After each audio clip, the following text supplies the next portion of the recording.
ya Kak Eko. Jadi semakin penasaran nih kalau misalkan dengan tadi yang Kak Eko sampaikan, jadi pengen tahu sebenarnya tuh gimana ya supaya kita tuh bisa jadi pemimpin yang baik kayak gitu. Atau mungkin pertama-tama sebelum menjadi pemimpin yang baik menurut Kak Eko sendiri, pemimpin itu tuh apa sih Kak Eko sebenarnya dan kenapa itu menjadi penting buat kita? Ya, setiap orang itu pasti punya definisi kepemimpinan masing-masing. Tapi buat saya, kepemimpinan itu bicara tentang dua hal.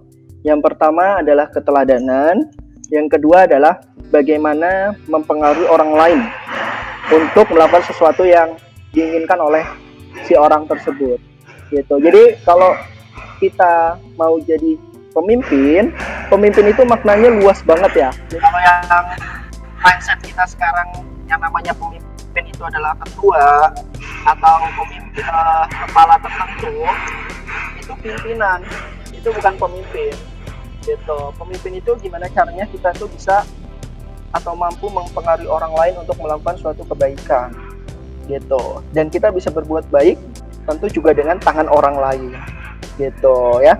Dan setiap pemimpin itu kita bisa menilai seorang pemimpin itu kualitasnya dari mana? Dari standar yang dia terapkan dalam hidupnya dan untuk dia sendiri. Gitu. Kalau misalnya dia mau anak-anaknya disiplin, teman-temannya disiplin, ya atau orang-orang di sekelilingnya disiplin, otomatis dia pun harus lebih disiplin. Ya, karena pemimpin itu levelnya lebih tinggi syaratnya daripada sekedar pengikut gitu. Nah, terus kemudian kita juga bisa melihat dari kualitas seorang pemimpin itu dari bagaimana kemauan dia untuk terus belajar. Jangan sampai ketika kita menerima kritik, kita seolah-olah menolak langsung kritiknya. Kalau kamu tahu apa? Saya di sini pemimpinnya, misalnya, seolah-olah menolak kritik, seolah dia yang paling benar. Padahal kita butuh tuh. Ya, untuk apa? Untuk meningkatkan kualitas kepemimpinan kita. Ya. Kemudian dari bagaimana dia berkomunikasi, bagaimana dia berbicara, dia tahu siapa lawan bicaranya.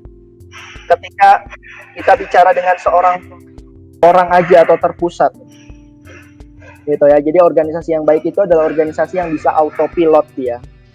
Sesekali pemimpin muncul, ya, di depan. Itu ingarso sung tulodo gitu kan, nah, kata Ki Hajar kemarin ya, kemarin kita memperingati Hari Pendidikan kan.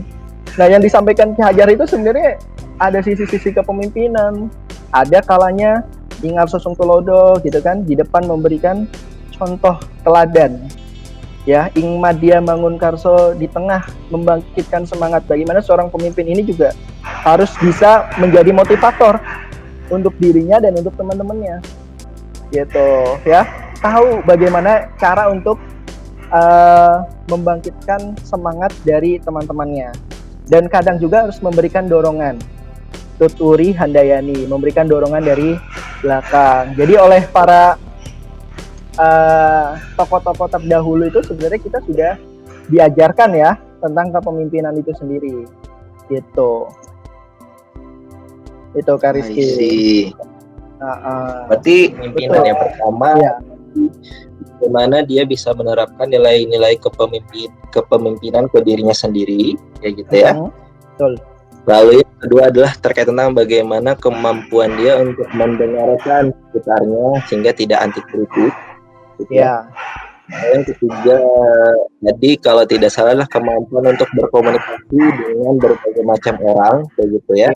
Supaya tidak salah kaprah ataupun bahasanya sulit dimengerti. Sama tadi kemauan untuk belajar ya kalau nggak salah ya. Atau itu yang kedua? Ya, keempat. Kurang lebih itu keempat. Oke. Lalu juga kita tadi dicontohkan oleh pahlawan kita kayak gitu ya, Ki Hajar Dewantara gitu ya. Dengan tadi pemimpin itu berdiri di depan, pemimpin itu berdiri di tengah, dan pemimpin itu berdiri di belakang gitu ya. Betul, situasional. Ya, baik. Nah, jadi nggak harus selalu di depan pemimpin itu ya. Siap, baik. Pemimpin ini kayak hantu ya, berada di mana-mana ya. Iya. Gitu. Dibutuhkan saatnya. Dibutuhkan, baik. Kayak kok berarti tadi kan definisi pemimpin gimana sih pemimpin yang baik arahnya seperti itu. Nah nih kayak kok kalau misalkan dalam kehidupan sehari-hari gitu ya, mungkin adik-adik ada yang di SMA gitu ataupun ada yang di SMP gitu. Apa ya kiat-kiat ataupun tips gitu ya untuk memulai menjadi pemimpin yang baik gitu sih. Ya, jadi gimana sih cara melatih kepemimpinan ketika kita ada duduk di bangku sekolah gitu ya. Mau SMP, SMA gitu. Oke. Jadi gini teman-teman, perlu adik-adik ketahui bahwa sekolah kepemimpinan, sekolah manajemen itu sangat mahal biayanya. Sangat mahal. Dan kesempatan untuk melatih jiwa kepemimpinan itu ada di lingkungan teman-teman sendiri, baik di sekolah maupun di lingkungan panti misalnya. Ya. Dengan menjadi koordinator misalnya sholat berjamaah ya. Dulu saya SMP. Waktu SMP kok musola tuh sepi ya. Gitu, sepi banget. Akhirnya saya buat jadwal azan, jadwal iqomah dan jadwal khutbah waktu saya jadi ketua Rohis. Gitu. Saya koordinir tuh. Ya, kamu besok hari Senin ya, zuhur. Kamu Senin asar. Gitu. Jadi gantian. Itu secara nggak langsung itu kita berlatih untuk kemampuan manajerial. Ya, saya juga nggak sadar bahwa saya itu telah belajar. Gitu. Apalagi ketika saya belajar tentang ilmunya. Jadi praktek dulu baru ilmu. Ilmunya itu ketika di kampus gitu ya. Di kampus itu saya ini dari ilmu sosial. Ya, kalau Kak Rizky kan dari teknik. Laboratorium anak teknik kan ya di lab kan. Ngotak-atik apa itu meledak gitu ya. Betul. Tapi kalau laboratorium anak sosial itu ada di masyarakat. Kita bisa membaur. Ingat, membaur ya, bukan melebur. Gitu. Gimana caranya kita ngajak orang untuk melakukan suatu kebaikan? Kita ngajak orang untuk melakukan sesuatu hal yang memang menjadi tujuan bersama. Nah, di SMA itu, di SMP atau SMA itu bisa dilakukan teman-teman dengan cara yang kecil aja. Bisa menjadi ketua kelas, bisa menjadi ketua kelompok. Gitu. Jadi jangan nunggu ditunjuk sama bapak ibu gurunya, jangan ditunjuk sama kakak-kakak di pantinya, siapa yang mau jadi ketua kelas, langsung tunjuk gitu ya. Itu belajar sebenarnya, teman-teman sedang belajar. Dan saya baru ngerasa banget dapat manfaat dari organisasi itu ya ketika lulus dari kampus gitu. Ya, lulus dari kampus. Benar-benar itu ngerasa apa yang saya pelajari dari SMP, SMA, kuliah, manfaatnya itu di pasca kampus itu baru dapat gitu, tentang relasi dan lain sebagainya.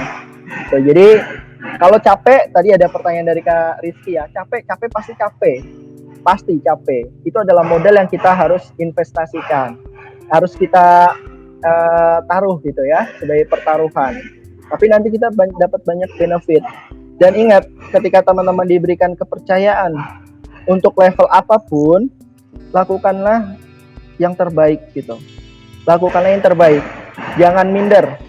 Ini ada yang lebih baik Kak, ini lebih pintar Kak, ini lebih rajin, ini lebih disiplin. Justru itu kesempatanmu untuk menjadi lebih pintar, lebih rajin, dan lebih disiplin.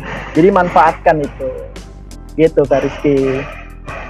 Oh gitu ya, jadi kita bisa mulai dari aktivitas-aktivitas sekedar kita, seperti tadi kalau misalkan mungkin kita di panti ataupun dalam suatu kelompok gitu ya, ataupun di kelas, misalnya bisa jadi membantu koordinator, misalkan ternyata sholat kayak gitu, atau mungkin menjadi ketua kelas, ataupun mungkin jadi penanggung jawab di beberapa aktivitas tertentu gitu saja. Betul, ya, belajar. Ya, berarti intinya mulai dari sekitar kita, nggak usah minder, dan jadikan itu sebagai momentum ataupun kesempatan untuk kita tuh jadi lebih baik seperti orang-orang yang kita minderin gitu ya, entah itu karena dia lebih pintar, lebih rajin dan segala macam. Justru itu jadi kesempatan kita menjadi lebih baik seperti mereka aja gitu. gitu ya. Betul Kak Rizky. Ya. Oke Kak Eko, mungkin sudah sampai dengan ke penghujung. Dari Kak Eko sendiri mungkin terkait tentang kepemimpinan ya, apa sih yang menjadi pesan buat adik-adik gitu ya untuk bisa menjadi pemimpin yang baik kayak gitu dari Kak Eko, untuk pesan dari Kak Eko buat adik-adiknya yang masih muda kayak gitu. Ya, gini adik-adik semua ya, kalian adalah orang yang beruntung karena bisa join dengan Kapiler, bisa belajar bareng. Satu hal berkaitan dengan kepemimpinan, jadikanlah kesempatan untuk menjadi pemimpin itu sebagai ladang untuk mencari pahala, gitu ya, bukan untuk eksistensi. Jangan pengen jadi pemimpin karena ingin dikenal. Menurut saya sangat rendah levelnya kalau kita jadi pemimpin cuma karena dikenal. Eksistensi, pengen dikenal itu cuma bonus Rizky atas kebermanfaatan yang kita lakukan. Jadi kalau orang bermanfaat pasti dikenal kan, gitu. Orang eksis belum tentu bermanfaat, ya kan? Banyak kan youtubers yang ya gitu. Maksudnya dari sisi menghiburnya ada, tapi dari sisi edukasinya mungkin sedikit, bahkan tidak ada. Jadi jadikan kesempatan untuk menjadi pemimpin sebagai ladang untuk mencari pahala, melatih soft skill. Toh ini bukan cuma buat orang lain, Kak. Kalau saya jadi pemimpin, saya nanti disuruh-suruh sama teman saya ngordinir ini, ngordinir itu. Enggak, sebenarnya itu sedang belajar bagaimana manajemen, ya, bagaimana melakukan manajemen waktu, bagaimana mengendalikan diri, bagaimana berkomunikasi. Sudah terbiasa berhubungan dengan orang banyak, dan alhasil nanti manfaatnya juga bisa teman-teman rasakan. Nanti nggak akan langsung, ya.